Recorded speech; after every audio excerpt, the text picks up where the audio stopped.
আসসালামু আলাইকুম আমার আদরের ভাই ও বোনেরা, আজকের রেসিপিতে থাকছে এই যে পাঙ্গাস, নদীর পাঙ্গাস। এগুলা একটু ছোট সাইজ কিন্তু খেতে মজা। সাথে আছে দুন্দুল আর একটু আলু। সাথেই থাকো। বিসমিল্লাহির রহমানির রহিম। রান্নার জন্য তেল দিয়ে দিই। পেঁয়াজ দিয়ে দিলাম 1 কাপের মতো। পেঁয়াজ দিয়ে একটু ভাজে নেব লাল লাল করে। পেঁয়াজটা মোটামুটি ভাজা হয়ে গেছে। হলুদের গুঁড়ো দিয়ে দেবো,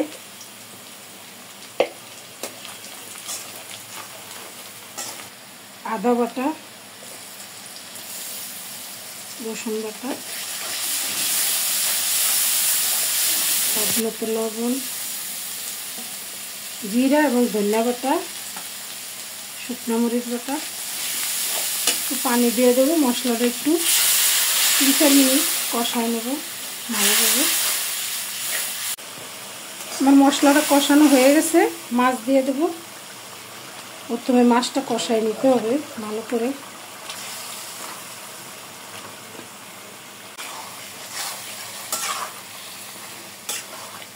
সামান্য পানি দিয়ে দেবো।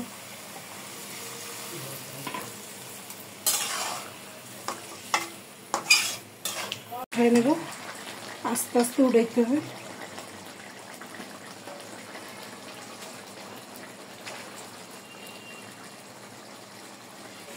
এই যে মাছগুলো উঠে নিচ্ছি, দিয়ে দেবো।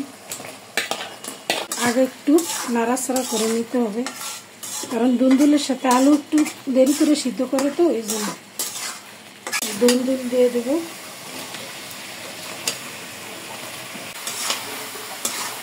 পানি টানি কিছুই দিব না, এইভাবে একটু নাড়াচাড়া করে পরে ঝোলের পানি দিয়ে দেবো। দিয়ে দিলাম। এই যে দুন্দুল থেকে কিছু পানি উঠছে।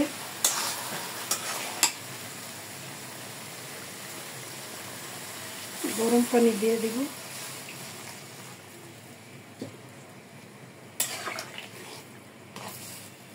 ঝোলটা যখন একটু ফুটে উঠবে তখন মাছ দিয়ে দেব।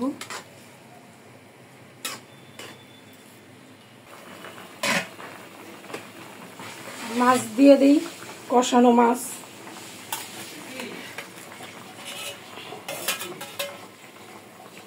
মাছগুলো একটু আস্তে আস্তে সেট করে দিতে হবে, ভেঙে যাব।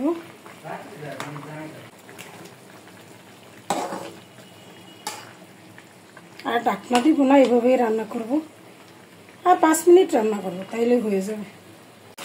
এই যে আমার দুন্দুল তরকারিটা রান্না শেষ পর্যায়ে।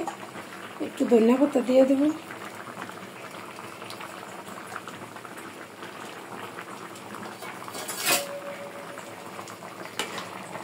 অনেক সুন্দর একটা ফ্লেভার আসতেছে দুন্দুল থেকে।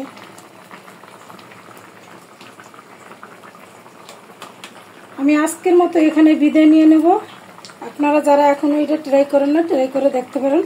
অনেক মজা হয় এভাবে রান্না করলে। আল্লাহ হাফেজ।